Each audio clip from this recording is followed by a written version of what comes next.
네, 오늘 욥기 8강을 같이 공부하겠습니다. 지금까지 우리가 지금 이제 20장까지 했어요. 욥기가 42장까지인가 있죠 아마. 그런데 이제 반까지 왔어요. 반까지 왔는데 다시 한번 말씀드립니다만은 1장과 2장은 천상에서 일어났던 일들을 얘기했다고 그랬잖아요. 하나님과 사탄 사이에. 그리고 욥이 굉장히 신앙적으로 주신 이도 여호와시요 거두시는 이도 여호와시다. 하나님 우리에게 복을 주셨으면은 또 이제 저주도 주는 것이 맞다. 뭐 이런 아주 신앙적인 고백을 해서 넘어갔고, 이제 3장부터는 진짜 그 하나님 앞에 친구들 앞에서 자기를 이제 변론하고 저항하고 그리고 원망하면서 이제 그 이루어지는데, 3장부터 지금 이제 그야말로 이제 보세요. 이제 그 다음 주까지 31장까지가 이제 욥과 친구들과의 이제 그 논쟁이란 말이죠. 31장까지가. 그리고 이제 32장부터 37장까지가 이제 그 네 번째 신학자 엘리후, 이제 다음 주에 등장할 겁니다. 해서 이제 얘기하고 하나님이 등장하고 이렇게 끝나게 되거든요. 그러니까 이제 드라마 같은 건데 이게 점점점 이 강도가 세어지는 거예요. 그래서 우리가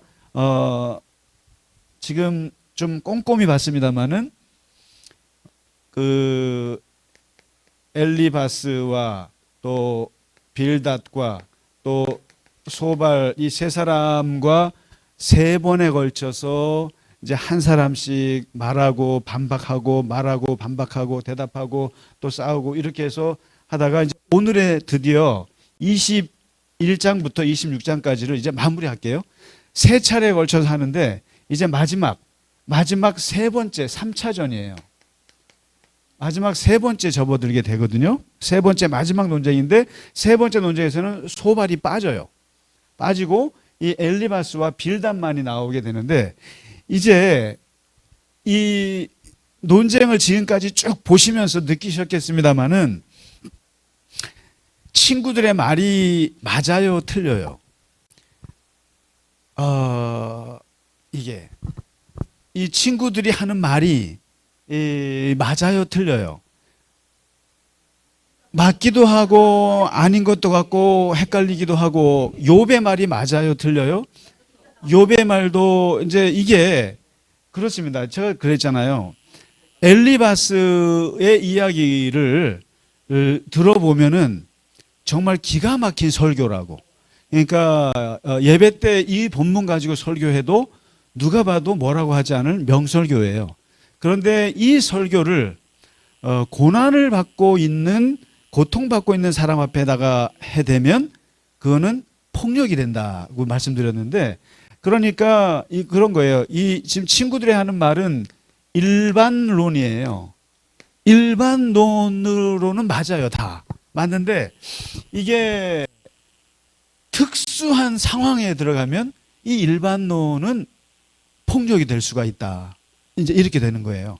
그런 면에서 이제 계속 이게 욥은 자기가 당한 아들 열이 죽고 자식 열이 죽고 재산을 다 잃고 그다음에 건강을 잃고 부인까지 도망가고 혼자 남아서 몸까지 망가지는 이 알 수 없는 고통을 어떻게 이해해야 되나라고 할 때 일반론적으로 얘기했던 이 엘리바스, 빌닷, 소발의 말들이 맞는 말이지만 욥에게는 안 맞는 말이 되는 거예요. 심지어는 더 고통스러운 말이 되는데, 이제 이 논쟁을 거치다가 마지막 세 번째 이제 옵니다. 오늘 21장부터 26장까지 이제 아마 욥기가 이제 아마 좀 금방 끝날 수도 있어요. 이제 뒷부분으로 가면서 큼직큼직하게 가는데, 오늘 21장부터 26장을 보시면은 그 21장에 이제 욥이 이렇게 얘기를 해요. 욥이 뭐라고 말하냐면은 그 한번 보세요. 지금 욥의 말을 한번 잘 보시면 이걸 느낄 수가 있어요. 이게 일종의 시거든요. 욥기가 시예요, 이 표현이. 그래서 시가서라 그러잖아요. 전도서, 욥기, 잠언, 시편 이걸 다 시가서라고 하는데 노래, 시 형태인데 그래서 한번 욥의 말을 한번 들어보시면 욥의 말과 그다음에 이 친구들의 말을 비교해서 보시면은 이게 뭘 보여주냐면은 일반적으로 엘리바스는 우리가 교회에서 배웠던 우리가 부모로부터 배웠던 전통적인 생각들을 그대로 담고 있어요. 그리고 세상을 보는 눈, 악인은 망한다. 의인은 흥한다. 착하게 살면 복을 받는다. 악하게 살면 저주를 받는다. 그리고 하나님은 착한 사람을 좋아하신다. 하나님은 의인을 지켜주신다. 악인은 하나님께서 멸망케 하신다. 이러한 일반적인 얘기를 이 친구들에게서 들을 수 있어요. 그런데 욥기에서는 이 일반론적인 생각에다가 여기에 뭐가 들어오냐면 생각지 않은 고통이라는 상황을 닥치면서 인간이 하나님에 대해서 세상에 대해서 눈이 달라지는 걸 볼 수 있어요. 세상을 보는 눈이 이렇게 달라져요. 그래서 욥기를 보면 이제 하나님에 대한 생각과 그다음에 세상 사람들에 대한 생각들이 옛날엔 같았어요, 친구들이랑. 그런데 자기가 이런 이상한 고난을 당하고 나니까 이게 시야가 바뀌어요. 이게 뭘 말하냐면은 욥을 통해서 기독교 신학의 시야가 바뀌는 걸 보여줘요. 이게 바뀌는. 그래서 이제 제가 이게 돌연변이 책 같다. 그리고 기존 성경으로는 이게 담아낼 수 없는 아주 넓은 걸 보여줘요. 그러니까 이런 거 있잖아요. 사람이 한번 고생을 해보면 세상에 보는 눈이 달라지지 않습니까? 그러니까 옛날에 곱게 자랐던 자식이 부모를 떠나서 모진 풍파를 겪으면서 고통을 겪으면서 이 삶을 헤쳐나가고 나서 딱 돌아오고 나면 세상을 보는 눈이 달라져 있어요. 마치 군대 가기 전에 아들이 군대 갔다 오고 나서 진짜 고생하고 돌아와서 보면은 듬직해. 그리고 세상을 한편으로만 보지 않아요. 이게 뭐냐면 이렇게 시야를 넓혀주는 것이 일종의 고통인데 욥은 지금 그걸 보여주는 거예요. 욥의 얘기를 잘 들어보시면 와 굉장히 넓어요. 그럼 이제 볼까요? 21장에 이제 먼저 이런 얘기예요. 내 원망의 초점은 하나님이다. 내 원망이 사람을 향하여 하겠느냐 내가 사실 너희들하고 말하고 있지만 내가 너희들을 원망하는 거 아니다. 나의 원망의 초점은 하나님이고 6절에 보시면은 내 마음의 상태는 너무 불안하다. 기억만 해도 불안하고 두려움이 내 몸을 잡는다. 야, 이거 참 그죠? 사람이 기억만 해도 불안하다. 그런 때가 있지 않아요? 이게 바로 이게 트라우마 같은 거잖아. 옛날에 겪고 싶지 않았던 상처를 기억을 했을 때 이게 다시 돌아가잖아요. 그래서 기억만 해도 불안하고 두려움이 내 몸을 잡는다. 이제 이런 얘기를 하면서 이제 이렇게 얘기해요. 인과 응보, 의인 형통, 악인 멸망? 거기에 대해서 지금 이제 엘리바스나 빌닷이나 소발이 끊임없이 얘기하는 게 인과응보 아닙니까? 근데 과연 그런가 하면서 21장 7절에서부터 23절까지 보면 첫 번째 세상을 보는 눈이 달라졌음을 알 수가 있어요. 첫 번째가 이게 이제 인과응보라고. 세상이 착한 사람은 잘 살고 악한 사람은 못 산다고? 그런데 아니라는 거죠. 첫 번째 악인이 사는 걸 보니까, 악인의 상태를 내가 보니까 어찌하여 악인이 생존하고 죽지 않는다 이거죠. 장수하고 오래 산다 이거죠. 세력이 강하냐 이렇게 물어봐요. 악인이 왜 이러냐.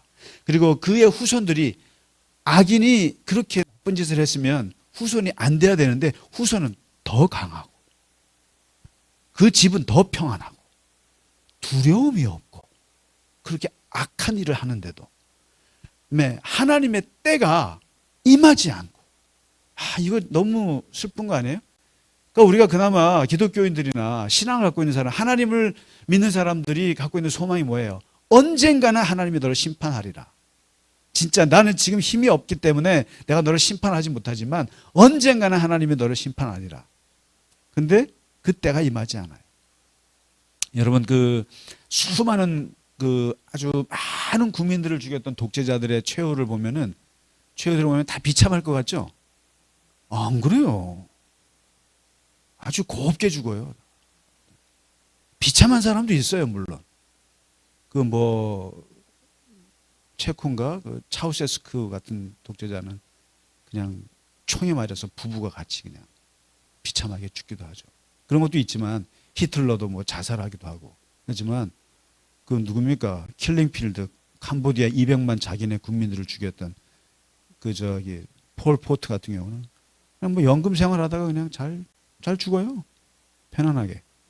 그러니까 뭐냐면 이게 하나님의 때가 임하지 않더라 이거죠. 악한 사람에게 자기가 볼 때 그렇게 돼야 된다고 생각했단 말이에요. 근데 현실은 그렇지 않더라. 그리고 그들의 아이들은 양떼같이 예쁘고 춤추고 즐기고 행복하게 살다가 마지막 말이 뭔지 아세요? 잠깐 사이에 수월에 내려가더라. 이게 뭡니까? 죽을 때도 참 빨리 죽더라 이거죠. 고통 안 당하고. 이게 우리 소원 아니에요? 죽을 때 딱 일주일만 그냥 자다가 죽고 싶은 마음인데 이 악인들이 그렇다는 거예요. 살다가 잠깐 사이에 수월에 내려간다. 언제 죽는지도 모르고 싹 죽는다는 거예요. 아주 곱게. 이게 악인의 상태더라. 이게 이제 옛날에는 못 봤던 거예요. 그런데 자기가 알 수 없는 고난을 당하고 나니까 세상의 부조리를 보게 되는 거예요. 그러면서 악인의 상태와 두 번째, 악인의 신앙이 어떤지. 악인들은 그러면 어떤 신앙을 갖고 있는가 봤더니 14절에 그들은 하나님께 이렇게 말하더라는 거예요. 우리를 떠나세요, 하나님. 우리를 떠나세요. 우리가 주의 도리를 알기를 바라지 않습니다. 우리는 주의 말씀, 주님의 율법, 주님의 계명, 주님의 가르침을 알고 싶지 않습니다. 알고 싶지 않습니다. 그리고 전능자가 누구이기에 우리가 그분을 섬깁니까? 우리 하나님 안 섬깁니다. 하나님 안 섬겨요. 그리고 우리가 그에게 기도한들 무슨 소용이 있겠습니까? 기도해봐야 소용없습니다. 우리가 알아서 다 할 거예요. 이게 뭡니까? 악인들의 신앙은 그야말로 신앙 무용주의예요. 신앙이 뭐가 필요해요? 그 다음에 기도 허무주의예요. 기도 허무주의. 기도한들 뭐 소용이 있어요? 내가 알아서 하면 되는데. 내가 다 힘이 있고, 내가 권력이 있고, 내가 돈이 있고, 내가 다 건강한데, 내가 아주 뭘 그렇게 하나님께 기대고 앉아 있습니까? 하나님 쓸데없이 떠나세요. 괜히 간섭하지 마세요. 이게 악인의, 솔직히 욥은 지금 정확히 본 거예요. 쉽게 말해서 돈 있고 배부르고 등따숩고 이런 사람들이 과연 하나님이 필요하겠는가? 과연 필요하겠는가? 내가 모든 걸 다 할 수 있다고 생각하는 사람들이 뭐가 하나님이 필요하겠는가? 그렇게 말하는 거예요. 떠나시죠. 하나님 떠나세요. 필요 없습니다. 이 이스라엘이라는 나라는 근본적으로 하나님 믿는 나라고 그 나라 전체가 종교 국가인데 그렇다고 해서 그 종교 국가인 것 같지만 다 신앙이 있느냐? 아니라 이게. 악인들은 필요 없다 이거죠. 하나님의. 이런 현실이다. 그리고 마지막 세 번째 이렇게 얘기를 해요. 뭐라고 하냐면 23절에 그러나 악인의 그럼 종말이 어떻게 되는가 봤어요. 봤더니 어떤 사람은 죽도록 기운이 충실해서 늘 안전하고 늘 평안하고 그리고 그릇에 우유가 가득하고 골수가 윤택하고 뭐 아픈 게 없고 다 잘 되고 근데 어떤 사람은 마음의 고통을 품고 죽음으로 행복이라고 하는 것을 맛보지는 못한다.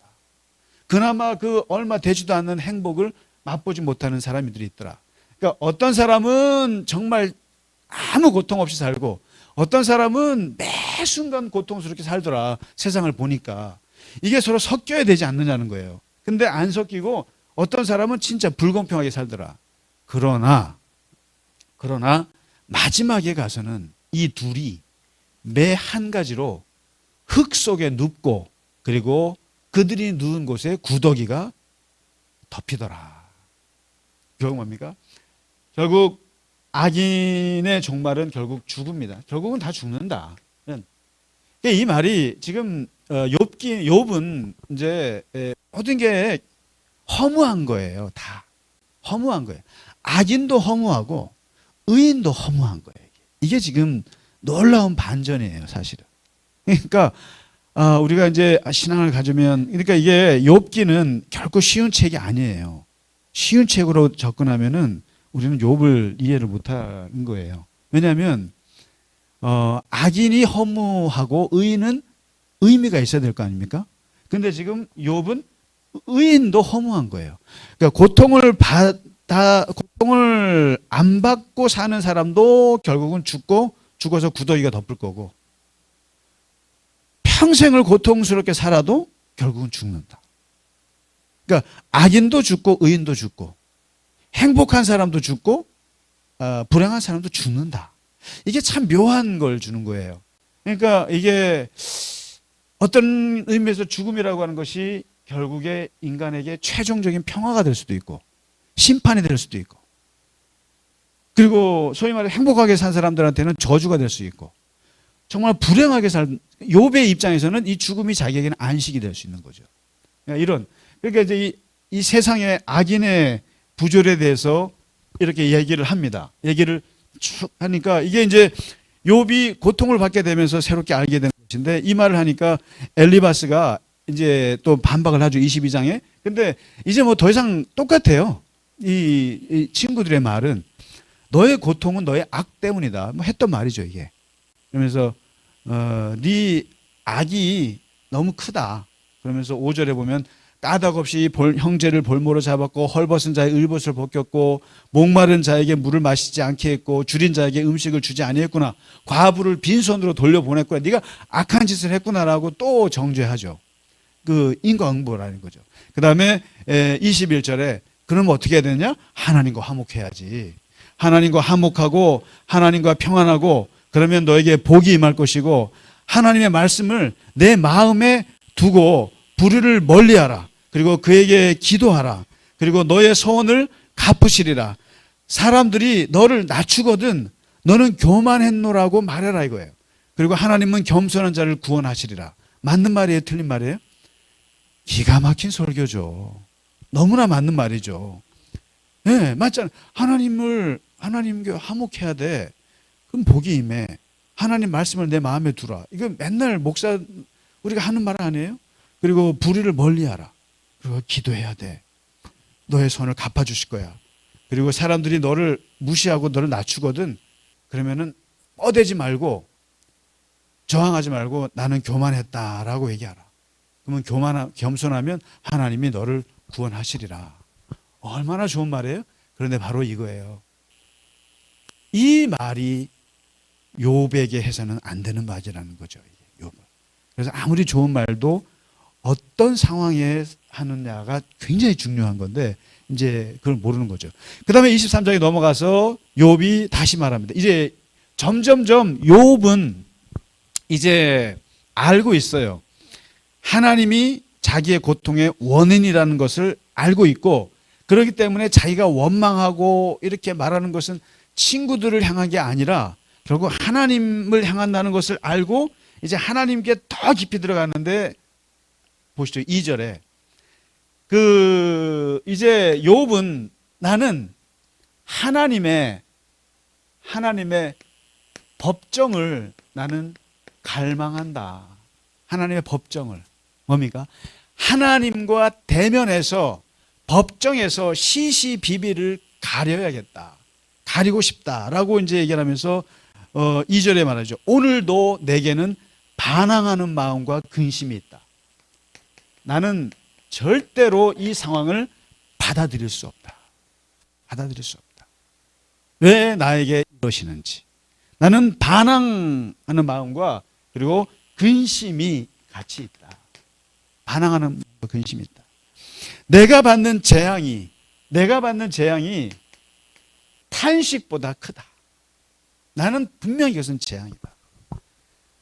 여기서 지금 형벌이라고 말하지 않아요. 나는 이거 형벌로 받아들이고 싶지 않다.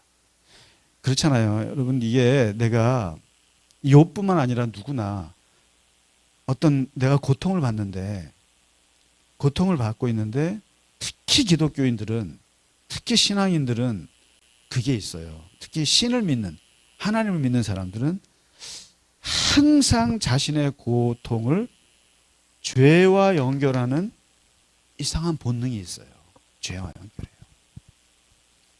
자식이 문제가 생기면 내가 무슨 죄를 지어서 자식이 저렇게 아픈가 싶은 거죠. 또 내가 몸이 아프게 되면은 내가 무슨 죄를 져서 하나님 앞에 뭔 죄를 져서 내가 이렇게 또 당하나, 이렇게 성찰하게 되죠. 근데 이거는 아주 본능이에요. 지극히 바람직한 거거든요. 그런데 지금 문제는 그거죠. 누구나 욥이 그런 생각을 하지 않았겠어요? 욥이 내가 무슨 죄를 지어서 자식들이 죽었을까? 내가 뭔 죄를 지어서? 그리고 실제로 본인은 내가 하나님 앞에 죄를 지어서 어떻게 잘못될까 봐 아이들 생일상 차려주고 꼭 예배를 드렸단 말이에요. 왜냐면 이거는 지극히 바람직한 감정이에요. 그런데 이거를 남이 얘기하니까 문제예요. 남이 얘기하면 안 돼요. 남에게서 들으면은 반발심이 생겨요. 너 뭔 죄를 지어서 너 그렇게 됐다 그러면 네가 말하지 않아도 내 스스로 그렇게 생각해요. 누가 뭐라고 하지 않아도 내가 무슨 죄를 지었나 싶어서 자식이 잘못됐나 생각한다니까요. 내가 뭘 어떻게 잘못 살아가지고 내가 이렇게 됐나라고 생각 누구나 해요. 근데 친구들이 와서 너 무슨 죄를 지어서 이렇게 얘기하면 확 화가 난다 이거죠. 나는 반항한다 이거죠. 내가 나도 그렇게 생각하지만 그러나 니들이 와서 계속 그렇게 지적질을 하면 반항하죠. 나는 하나님께 반항한다 이거죠. 그런 마음이 있고, 그리고 나는 3절에 어떻게 하면 내가 하나님을 발견할지 골몰해 있다 이거죠. 어떻게 하면 하나님을 발견하고 어떻게 하면 그의 처소에 나아갈까? 하나님을 가서 만날까? 하나님을 만날까? 어찌하면 그 앞에서 내가 호소하고 변론 좀 해볼까? 내가 뭘 잘못했는지. 그래서 내게 대답하시는 말씀을 내가 듣고 내가 좀 깨닫고 싶다는 거예요.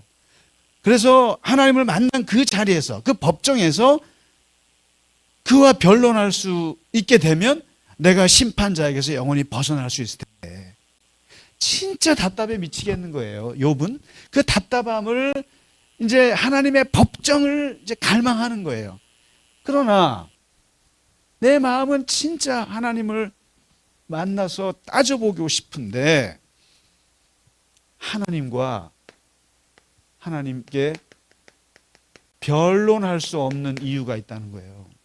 내가 정말 따지고 싶단 말이죠. 정말 속된 말로 멱살 잡고 막 흔들고 싶은 마음인데 하나님을 그럴 수가 없다는 거예요. 왜 그런가? 왜 그런가? 왜 하나님을 만나서 변론할 수 없는가? 첫 번째 이유 뭐겠어요? 피고가, 쉽게 말하면 피고가 숨어 자꾸만. 숨으시는 하나님이라는 거예요. 그런데 8절, 9절, 10절 제가 굉장히 좋아하는 말씀이기도 하고 이게 오늘 핵심적인 말씀이죠. 그런데 내가 앞으로 가서 찾아봐도 그가 계시지 않고 내가 뒤로 가도 보이지 않고, 그 다음에 이번에는 그가 왼쪽에서 일하시긴 하시는데 내가 만날 수 없고, 그가 오른쪽에서 휙 돌아오시는데 내가 배울 수 없다. 이게 이제 영어 성경에 보면은 그 NIV 가장 이제 쉽게 번역한 현대어 영어 성경에 보면은 이렇게 나와요. 이스트, 웨스트, 동서남북으로 나와요. 재밌죠. 동서남북. 내가 이스트로 동쪽으로 가서 봐도 하나님이 is not there. 거기 안 계시, 존재하지 않아요. 그리고 내가 웨스트로 가도 found it 이렇게 나와요. 찾을 수가 없다. 하나님을 찾을 수가, 인식할 수가 없다. 근데 반면에 이번에 하나님이 움직이시는데, 하나님이 north, 북쪽에서 막 일하시는데, 역사하고 계신데 I do not see. 내가 못 봐. 이번에 내가 못 봐. 그 다음에 하나님이 오른쪽 남쪽으로 와서 막 움직이시는데 배울 수가 없어. 만날 수가 없어요. 내가 볼 수 없어. 이게 참 숨바꼭질이에요. 그러니까 이 표현이 있잖아요. 내가 찾으려고 해도 하나님은 존재하지 않고 동쪽에, 그 다음에 뒤쪽으로 갔더니 내가 볼 수가 없어. 비가시, 비존재. 하나님이 존재하지 않더라. 내가 앞으로 갔더니 존재. 뒤로 가도 하나님은 비가시, 보이지가 않는다. 반면에 하나님 입장에서 하나님이 이번에는 움직이신대. 하나님이 움직이는데 하나님이 내 왼쪽에서 하나님은 일을 하고 계신데, 하나님은 열심히 일하고 계신데 이번엔 내가 못 봐요. 내가 못 보고. 하나님이 오른쪽에서 움직이시는데 내가 만날 수가 없어. 내가 만날 수가 없어. 그러니까 서로가 평행인 거예요. 이게 지금 신앙의 평행이론 같은 거예요. 신앙의 평행이론. 하나님과 내가 계속 안 돼. 이게 계속 안 만나지는 거예요. 내가 노력하면 그런 노래가 있죠. 내가 몇 발 다가가면 도망가고, 그다음에 하나님이 오시면 내가 딴 데가 있고. 이게 어떻게 보면 이 욥뿐만 아니라 모든 신앙과 이 인간과 하나님과의 이 관계를 보여주는 말이기도 해요. 솔직히 말해서 우리가 하나님을 찾아도 하나님을 보일 수가 없고, 또 하나님이 우리한테 오시는데 우리가 귀가 막혀 있고, 이 두 가지 다 얘기해요. 그러니까 성경은 두 가지 다 말을 해요. 하나님 네가 찾아라. 찾으면 하나님을 만날 수 있다. 그래서 끊임없이 찾으라 그래요. 기도하라. 하나님을 찾으라. 그럼 하나님 만나 주시다. 근데 여기 보면 우리가 찾는데 하나님은 살짝 피하시고, 반면에 하나님은 계속 우리를 부르신다는 거예요. 계속 하나님 우리를 부르시고 찾아오시는데 우리가 눈이 닫히고 귀가 먹혀서 예수님이 영적인 소경이라고 얘기했잖아요. 하나님이 아무리 계실래도 속된 말로 처먹지를 못해요. 인간이. 이 두 가지 다 얘기한단 말이에요. 그래서 이게 바로 어떻게 보면은 계시의 평행선, 하나님의 말씀의 평행선, 신앙의 평행선이에요. 이게 평행선인데, 그런데 이것 때문에 하나님이 숨으시니까, 또 내가 하나님을 알 수 없으니까 하나님을 만날 수가 없다. 변론할 수가 없다. 그러나 두 번째, 변론할 수 없는 두 번째 이유가 있는데, 하나님은 다 아시지 않을까? 이거 싸워봤자 하나님은 내 무죄를 아실 텐데, 이 확신이 있는 거예요. 내가 굳이 변명하지 않아도, 친구들한테 변명을 해야 되지만 굳이 하나님한테 변명하지 않아도 하나님 아실 텐데 내가 굳이 변론을 해야 될까? 그게 뭡니까? 10절에. 그러나 이 기가 막힌 말이죠. 내가 가는 길은 그가 아신다, 이거예요. 분명히 지금 평행선이란 말이에요. 내가 찾아도 못 찾겠고 하나님이 와도 내가 못 알아듣고 있지만, 그러나 분명히 아는 것은 내가 어떤 동쪽으로 가든 서쪽으로 가든 북쪽으로 가든 남쪽으로 가든 어디로 가든 이분은 나를 아신다. 그러니까 이게 평행선 같지만 불균형적인 평행선인 거예요. 그러니까 하나님과 나는 시선의 차원이 다르다는 거예요. 나는 못 보는 자지만 하나님은 그 못 보는 나를 보시는 분이다. 내가 가는 길을 그가 아신다. 그래서 마치 어린아이가 뒤뚱뒤뚱 다니면서 뭐 여기도 건들고 저기도 건들고 다 하는 거지만, 그래서 이 아이는 엄마를 찾아서 어디 있는지 모르지만 엄마는 얘가 어디 있는지 안다. 근데 문제는 지금 이 아이가 내가 막 돌아다니면서도 무슨 마음이 있냐면은 엄마는 나를 보고 있으니까 나는 안전할 거야 라고 하는 그 아이와, 엄마 어디 있어? 엄마 날 안 보고 계셔? 엄마 없다고 생각한, 무존재로 생각하면 그거는 공포 그 자체가 되는 거죠. 근데 바로 욥은 그나마 지금 이 고통에서 이겨낼 수 있는 욥이 그래도 인내할 수 있었던 단초가 이거였구나.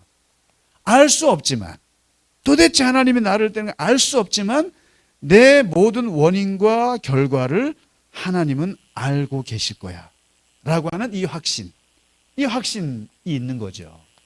그러니까 이게 있는 것과 없는 것은 하늘과 땅 차이죠.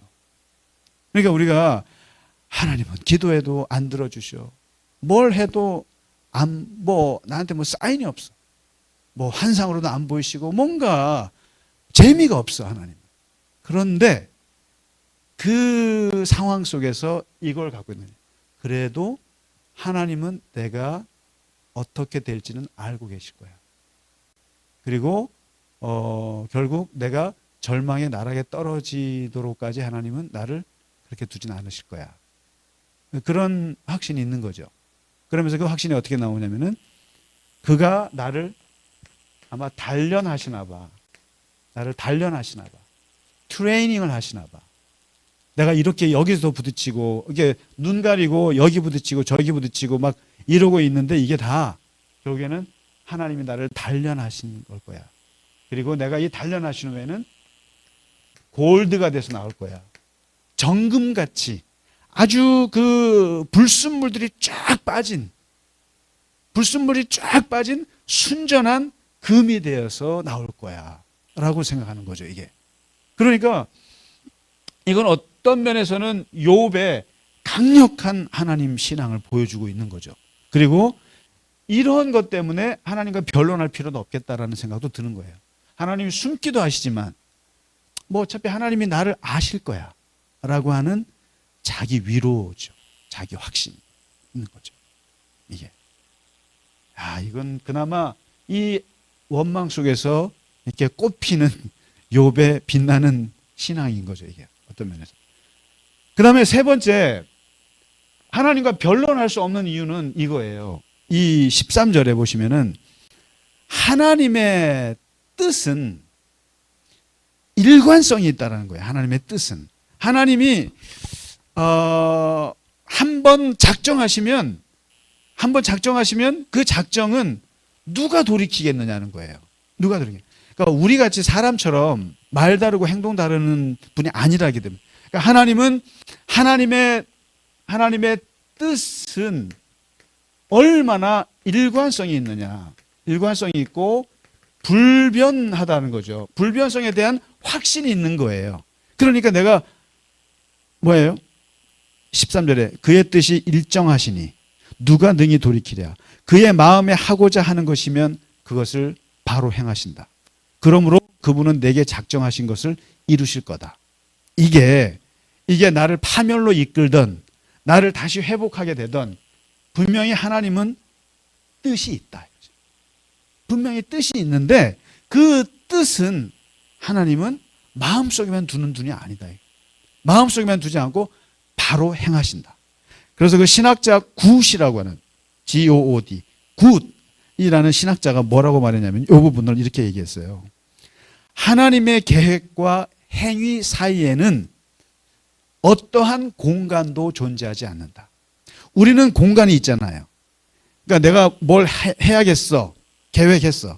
그 다음에 실행하는 것 사이에 많은 갈등과 많은 시행착오와 그리고 많은 이런 것들이 있죠. 시간이 있죠. 공간이 있다 이 말이죠.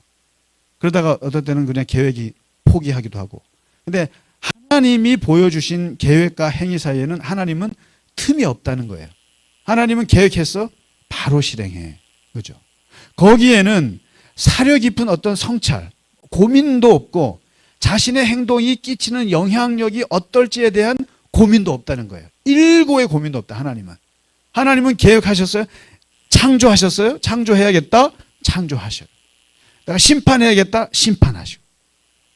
그리고 내가 얘를 구원해야겠다. 구원하신다 이 말이에요. 그러니까 여기에는 하나님의 생각과 하나님의 실행 사이에는 어떠한 공간적인 틈이 없다.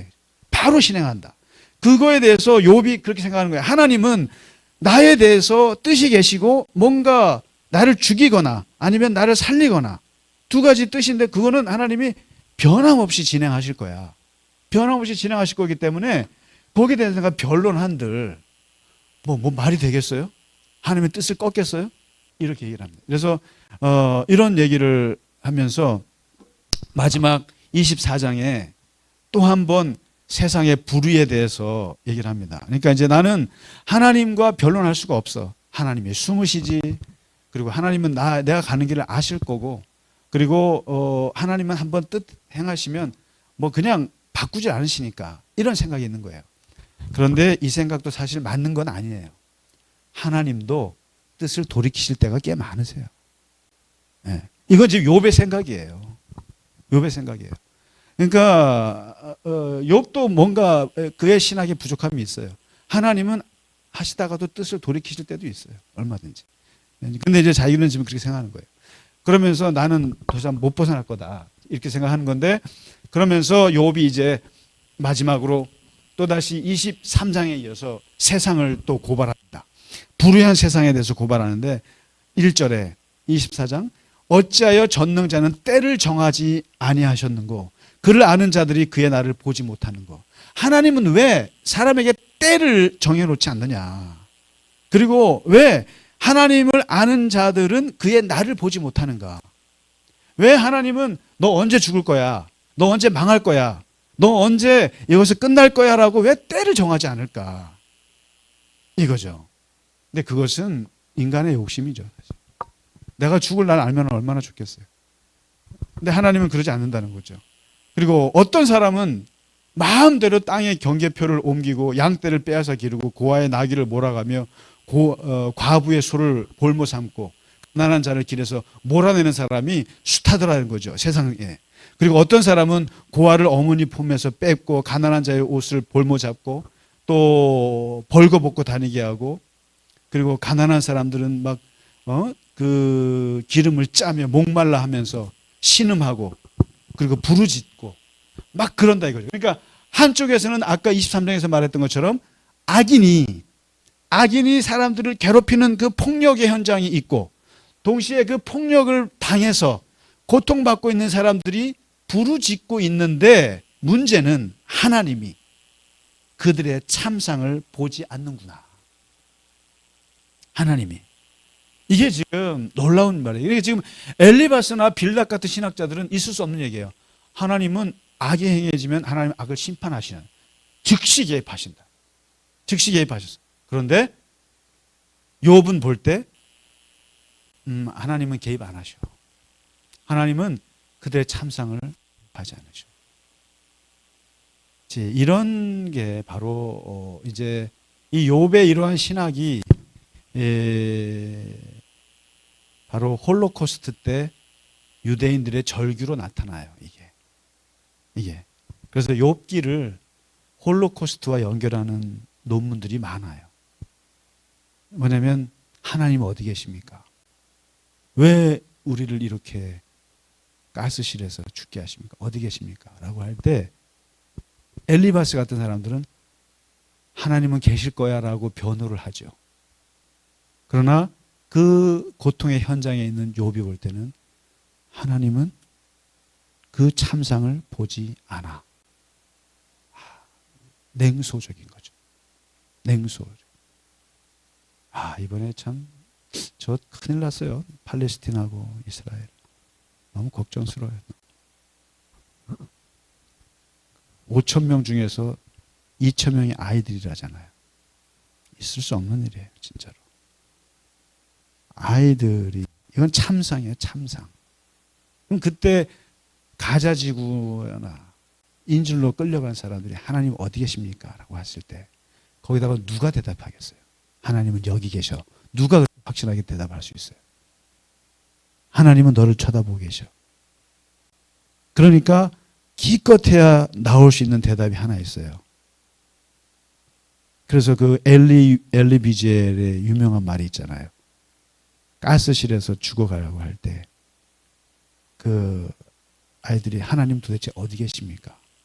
이 우리가 죽어갈 때 어디 계십니까? 그러니까 그 옆에서 기껏 할 수 있는 말이 그죠. 하나님이 너와 함께 죽고 계신다. 하나님이 너와 함께 죽어 가신다. 그러니까 결국 이 욥기에 이거는 뭐냐면 그 인간의 고통 속에 하나님은 무심하신가가 아니라 이제 나중에 느끼겠습니다만은 하나님도 고통스러워하셨다. 하나님도 고통스러워하신다.